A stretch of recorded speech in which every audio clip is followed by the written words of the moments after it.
अगर सब कुछ सही रहा तो प्रशांत किशोर जी जो है इस बार सीएम भी बनेंगे। हम लोग ईश्वर से यही कामना करते हैं, लोगों से भी यही कामना करते हैं। हालांकि इन्हें किसी पद का लालच, लोभ लालच है नहीं, और ये घर पे आए हैं और यहाँ पे हम लोगों से मिलने आए हैं। चुनाव प्रचार करने नहीं आए हैं, क्योंकि 5 बजे के बाद जो है चुनाव प्रचार थम गया है।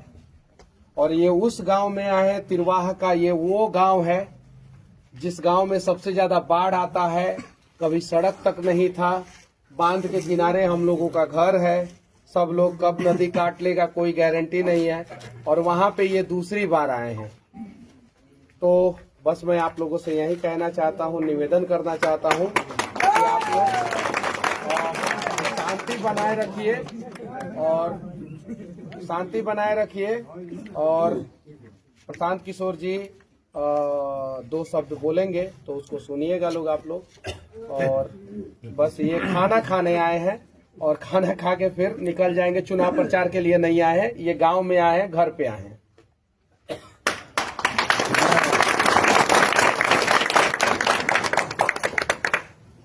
अभी कुछ बोलने का मतलब सब तो रिकॉर्डे हो रहा है।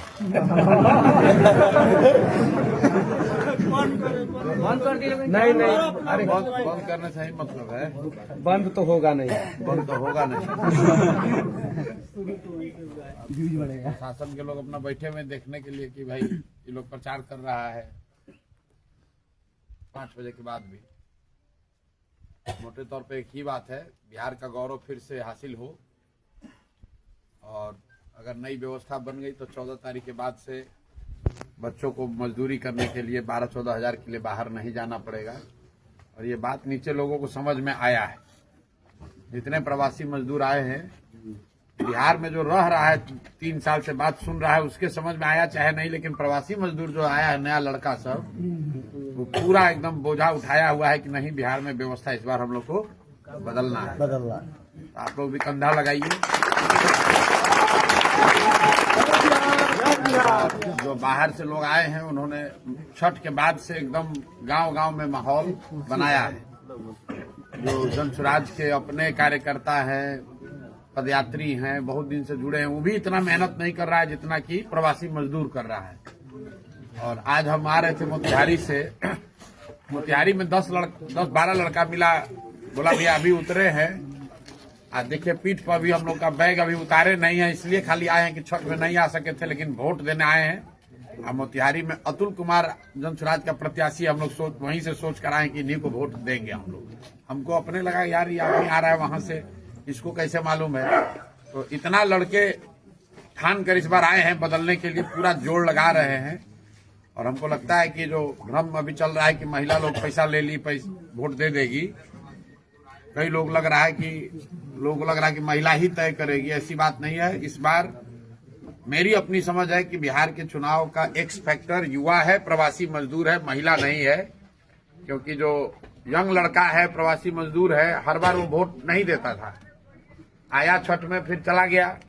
इस बार वो इन्वॉल्व है, इस बार अपने माँ को, बहन को, पत्नी को बता रहा है कि नहीं, हर हालत में व्यवस्था बदलने के लिए इस बार वोट देना है। 10,000 रुपए के लालच में अगला 5 साल का भविष्य नहीं बेचना है।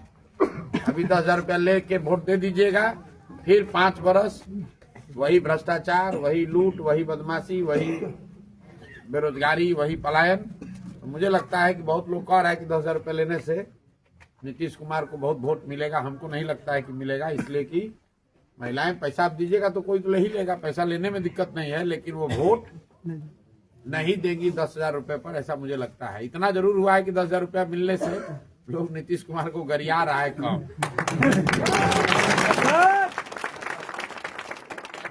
जितना ये लोग शासन का जो हाल रहा है पिछला 4-5 साल में, इस बार विधायक जी लोगों को गांव में घुसना मुश्किल हो जाता है।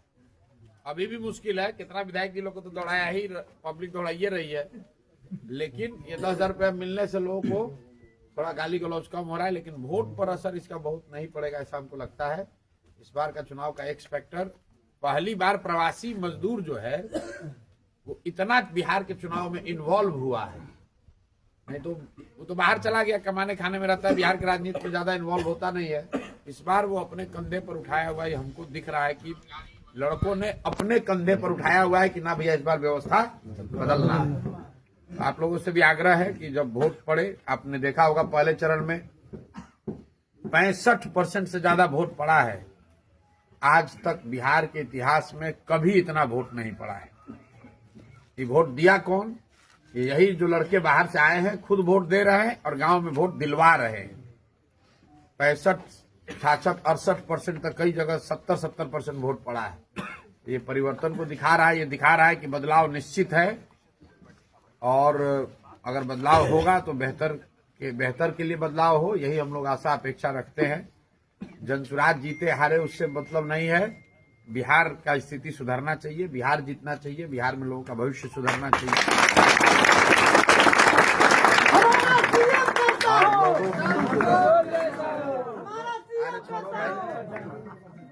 लोगों में जागरूकता आया है। अब देख रहे हैं कि जनसुराज के आने से क्या फायदा हुआ। कि पहला चुनाव है बिहार में हम लोग के यादाश्त में जहां अगड़ा पिछड़ा पर चर्चा नहीं हुआ, जहां हिंदू मुसलमान नहीं हुआ। आरजेडी जैसा दल भी कह रहा है कि हम रोजगार देंगे, पलायन बंद करेंगे, नौकरी देंगे, पैसा देंगे। न तो ये सब चुनाव शुरू होता है और अगड़ा पिछड़ा चालू करता है, जातियों का लड़ाई चालू करता है। तो जनसुराज का पहला योगदान तो आप यही मान सकते हैं कि इस बार के चुनाव में कहीं हिंदू मुस्लिम नहीं हुआ, कहीं अगड़ा पिछड़ा नहीं हुआ। सही चाहे गलत, हर आदमी नौकरी की बात कर रहा है, हर आदमी पलायन रोकने का बात कर रहा है। झूठ भी बोल रहा है लेकिन बोल तो रहा है नौकरी की बात। न तो लालू जी आते कहते फिर क्या परस शक्तियों को रोकने के लिए, भाजपा को रोकने के लिए हमको वोट दे दो। अब भाजपा वाला लोग तो कह ही रहा है कि भैया लालू जी का जंगल राज रोकने के लिए हमको वोट दे दो। लेकिन कम से कम इस बार नौकरी की चर्चा हो रही है, पलायन का चर्चा हो रहा है। सब लोग कह रहा है कि 1 करोड़ नौकरी देंगे, कोई कह रहा है 5 वर्ष में पलायन रोकेंगे। अब जनता देखेगी कि किसके बात पर भरोसा करना है, नहीं करना है। लेकिन चुनाव में पिछले 1 महीना में खाली नौकरी, पलायन, पढ़ाई, इसका बात बहुत बड़े स्तर पर हुआ है। अब समाज पर है, सबका आंख खुलेगा, लोग ठीक से वोट करेगा तो सुधार होगा, और नहीं करेगा तो 5 वर्ष इसी में भी और कुछ आएगा। इसमें कोई दिक्कत नहीं है, हम लोग तो अपना काम कर ही रहे हैं, कोई दिक्कत नहीं है। बहुत बहुत धन्यवाद। अब आपको बहुत देर से आप लोग इंतजार कर रहे हैं, देरी से हम भी आए हैं, माफी चाहते हैं। लेकिन चुनाव में कोई समय का